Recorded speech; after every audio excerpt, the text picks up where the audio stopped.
Meus queridos, com qual frequência vocês vão ao sebo?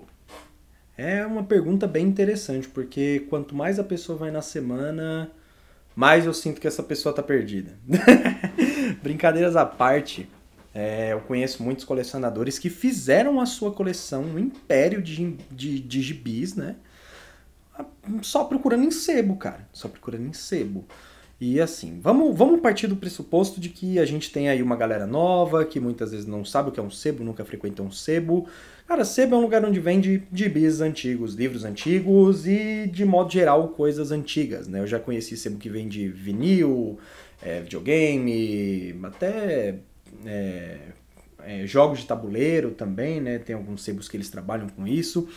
E o sebo, ele parte do nome encebado, né? Quando a gente pega aquele livro que já foi folheado muitas vezes, sabe? Tipo aquele seu controle de Xbox 360, que ele tá todo lascado de Doritos, assim, ó, entre os controles, né? Entre os botões. Isso aí é um encebado. E aí, quando você vai no sebo, você se encontra em várias situações diferentes, né? Existem sebos que são extremamente organizados, existem sebos que são maravilhosamente lindos e limpos, e existem outros que o barato é louco. O barato é louco. E agora a gente vai aprender a identificar um sebo bom e um sebo que ele pode ser um pouco complicado na questão do preço.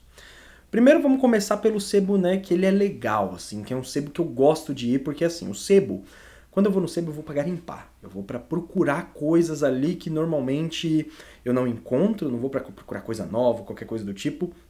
Mas eu vou procurar coisas que eu sei que o preço vai estar legal e eu sei que eu vou ter ali uma experiência bem legal, né? Uma experiência gostosa, né? De ir frequentar o sebo. E aí eu chego lá e normalmente eu escolho, né? Deixa eu arrumar aqui. Normalmente eu escolho o sebo que é mais voltado para livros. Porque é o que acontece, existem segmentos. O sebo X ele é voltado só para livros, então se passa na frente só tem livros lá, os livros de direito, os livros de arte, livros de fantasia e assim sucessivamente. Se você não vê um gibi ali, provavelmente ele tem gibis, porém não é o nicho dele. Então você vai para lá e pergunta para ele, pô, onde é que fica os gibis? Muito provavelmente o cara ele vai levantar, ele vai te apontar uma pilha, a pilha tá quase caindo e ele vai falar, é lá. Vai lá. E aí eu me sinto nessas horas como se eu colocasse uma espada, um escudo assim nas costas, eu amarrasse ali uma munhequeira na mão ali, eu vou pra uma batalha garimpar a porcaria da pilha que tá quase caindo em cima da minha cabeça. Mas é bem legal porque numa dessas, né, primeiro eu recomendo você ir de máscara, né, porque é muito pó, provavelmente. E também vá de luvas, né? Porque às vezes, agora depois da pandemia tem bastante lugar que tem álcool em gel, né? Então depois de você conseguir limpar suas paradas lá, você vai lá, passa um álcool em gel, já era, acabou, é bem suave. Mas existe lugares que você não vai ter isso. Então se você tem rinite é legal você ir com uma máscara porque meu amigo barato é louco. E assim, dentro desses sebos, né, quando você frequenta, né, esse sebo que eu chamo ele de sebo raiz, vamos dizer assim, você encontra muita coisa legal com um preço bacana, né? Ou quando tem o preço, é uma coisa muito louca, porque é outro tópico que eu vou falar que é com relação a ter ou não preço na capa. Quando você frequenta, né, muitas vezes você acha uma série completa, ou muitas vezes você acha alguma coisa que normalmente você sabe que tem um preço elevado, mas como não é o nicho do cara, ele simplesmente ele não pesquisa, né? Ele só simplesmente bate o olho e ele fala, pô, pega uma quantidade aí e a gente vê. O que é a primeira coisa que eu recomendo você fazer. Pegue em quantidade, porque assim você tem margem para negociar. Porque se você pega 2, 3 volumes só, ele vai setar um preço ali para você, mas se você, por exemplo, pega ali uma quantidade maior de gibis, ele fala, sei lá, R$ 2 por cada, vamos fazer assim, 1,75 cada um, porque eu tô pegando, sei lá, 20, 30 volumes, então, pô, fica um preço um pouco melhor para você. Então, quando você for, pense em pegar em quantidade, porque nessas você consegue muitas coisas legais. Segundo, né, você também encontra coisas maravilhosas. Eu, por exemplo, já encontrei isso aqui, cara, num sebo dando sopa ali por um precinho camarada. Monstros do Pântano, maravilhosamente bem conservado. Eu peguei só os formatinhos, depois ele passou para formato americano depois da número 8, se eu não me engano. Exatamente. Depois da número 8 aqui, ele passou a ser formato americano. Eu deixei ali em cima. Mas enfim, eu peguei por um preço mó camarada, cara. E normalmente, assim, a galera bate o olho e vê Alan Moore, Monstro do Pântano, já bota o preço lá nas alturas só pelo simples fato de ter o nome do Alan Moore na capa. E nessa, a gente tem agora o sebo um pouco mais organizado, bonito, certinho. Eu tô setando aqui o modo normal, tá? Eu não tô dizendo que não existe sebo que é organizado e barato, e eu não tô falando que existe sebo que é desorganizado e caro, tá? Existem trocentos sebos no Brasil e você vai encontrar exceções à parte, beleza? Mas a regra é o seguinte: se você entra num lugar onde os quadrinhos eles estão expostos, bonitinhos, no plástico, uma coisa mais linda, um do lado do outro, catalogados ali Marvel, DC e tal, está bem bonitinho, Image, meu, normalmente por via de regra, ou esse preço, ele é preço mais elevado, óbvio, porque tem o tempo do cara, né? Querendo ou não, quando você vai garimpar, é você investir no seu tempo para achar uma coisa boa. Quando o cara ele pega e coloca no plástico, coloca o preço, coloca tudo, ele tá no direito dele de cobrar o preço que for, porque ele se deu o trabalho de fazer tudo isso. Ele limpou a edição, colocou no plástico, fez tudo bonitinho. Então ali em teoria você está economizando tempo, porém não está economizando dinheiro. Então você tem que pensar qual é o seu segmento. Você é o cara que está querendo ir lá, botar a luva, espada e escudo e vai lutar contra a montanha de quadrinhos para achar coisa boa? Ou você é o cara que só simplesmente quer o Gibi X e você vai estar disposto a pagar o preço que você quiser no Gibi X? E, cara, deixa aí nos comentários o que você prefere. E, bom, você tem basicamente esses dois tipos de sebos, né? Você tem sebos mais voltados para livros, para vinil, para outras coisas, até jogos de tabuleiro, eu conheço alguns sebos que são voltados para isso, e tem os sebos ali que eles são mais voltados também para os quadrinhos, né? Que normalmente o preço ele vai ser mais elevado, que normalmente, falando bem a real, o cara ele sabe o que ele está vendendo, entendeu? E como o colecionismo hoje, né, de modo geral, de tudo isso que eu citei, vinil, videogame antigo, gibi, tudo isso virou, sei lá, uma onda de colecionismo muito grande, então o cara ele bate o olho, vê que é velho e ele fala que ele pode cobrar o preço que ele quiser, porque só ele tem aquela parada. E tudo bem se ele quiser cobrar o preço que ele quiser. Eu acho que é válido, a gente tá aí para pagar, ele tá no mercado, ele pode cobrar o preço que ele quiser no produto dele. Mas existe uma exceção que eu acho que é muito complicada em questão de sebo, que é quando você chega, você vê um gibi que você quer muito e você não acha o preço. Você simplesmente procura ali, não acha o preço, só tem um preço de capa, né? Aí entra mais duas vertentes, né? Existe aqueles sebos que cobram um preço de capa, whatever, que nessas vezes você até pode pegar alguma coisa mais atual, né? Você paga o preço de capa, mas muitas vezes se você comprar numa comic shop ou numa Amazon da vida é bem mais barato, né?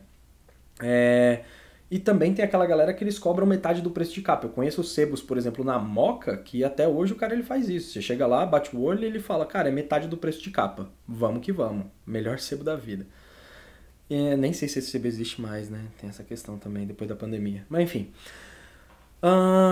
E tem a questão do cara não colocar preço.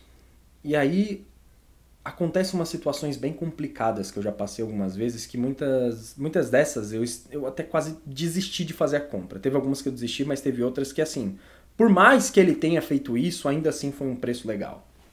Que é a questão dele na sua frente abrir o Mercado Livre, que é o pior lugar para você conseguir ver o preço de alguma coisa, né? Porque ali no Mercado Livre você encontra 8,80, né? Tipo, é uma coisa muito louca.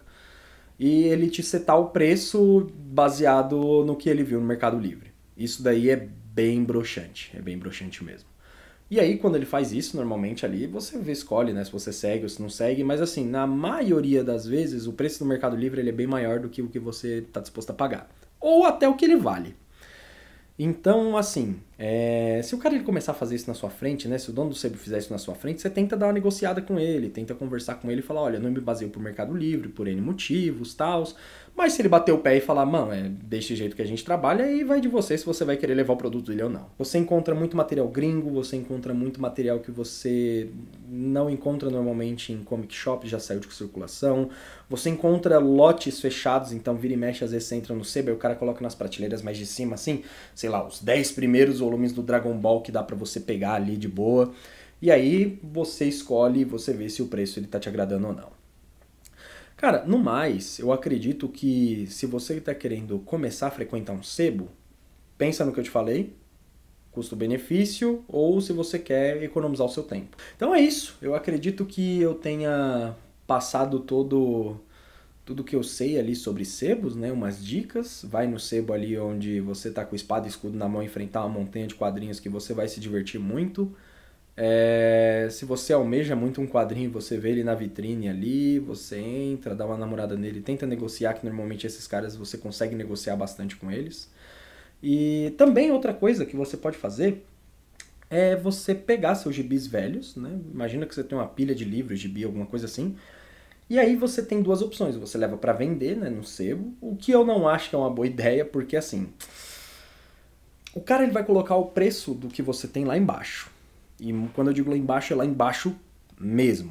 E tá certo ele precisa ganhar, ele vai limpar, ele vai colocar no plástico, ele vai colocar para vender, ele tem o risco de não vender aquilo. Então assim, ele colocar um preço bem baixo, né, é como ele consegue fazer uma jogada mais safe. Mas tem uma coisa que dá para você fazer que muitas vezes você consegue um valor melhor, que é você trocar por crédito dentro do sebo. Tem alguns sebos que eu conheço que eles fazem isso. Então você pega ali uma pilha de alguma coisa que você não quer, e aí você coloca um valor ali, ele te faz um vale, e aí você consegue gastar no sebo, você vai lá, pega alguma coisa e tal, e pô, isso aí é correr pro abraço e é o que eu tô fazendo agora. Porque tem várias coisas ali que eu já li, que eu não tenho mais tanto interesse, que eu junto, eu sei que aquilo ali é uma coisa legal, que a galera vai querer, e simplesmente eu levo lá e eu coloco meu preço em créditos. E normalmente esse valor é maior, porque o cara ele não vai desembolsar um centavo do capital dele, né? O dinheiro dele não vai mexer, a gente só tá fazendo a loja dele girar. Eu tô fazendo esses vídeos mais simples, né? Onde a gente só simplesmente vai conversando com a câmera, que a gente vai ali, né? Trocando uma ideia, porque eu tô tentando pegar o hábito primeiro de olhar pra você e também perder alguns vícios de linguagem. Isso daqui também. E também eu tô tentando fazer alguma coisa sem muito roteiro pra ver se eu consigo organizar os meus pensamentos, porque eu preciso sacar qual é a minha linha de raciocínio para conseguir fazer um vídeo legal. Então a gente vai ficando por aqui. Muito obrigado por você ter ficado comigo até aqui. Considere se inscrever no canal, porque assim, acho que dessa forma você não vai perder nada do que eu tô postando e também eu vou sentir que, pô, isso aqui que eu tô fazendo tá sendo legal para alguém, porque no fundo é para isso. Eu quero fazer amigos, eu quero que você deixe seu comentário pra gente trocar uma ideia e, pô, eu acredito que isso vai ser bem legal. E a única coisa que eu faço questão de divulgar aqui é a minha página no Instagram, porque a minha página no Instagram eu já faço há um tempo, né? E eu posto ali praticamente diariamente, né? Sobre o que eu tô lendo. Então eu tiro uma foto, tal, mando lá. Antes eu escrevi uma resenha, agora eu coloco só uma imagem, só pra mim saber o que eu tô lendo, né? Só pra eu saber o que eu tô lendo. E, pô, eu vou gostar muito de ter você lá, sei lá, me manda um oi e fala, pô, vim pelo canal, tal, e se você quiser me dar um feedback lá, provavelmente eu vou te responder mais rápido, beleza? É isso, a gente se vê no próximo vídeo e um beijo!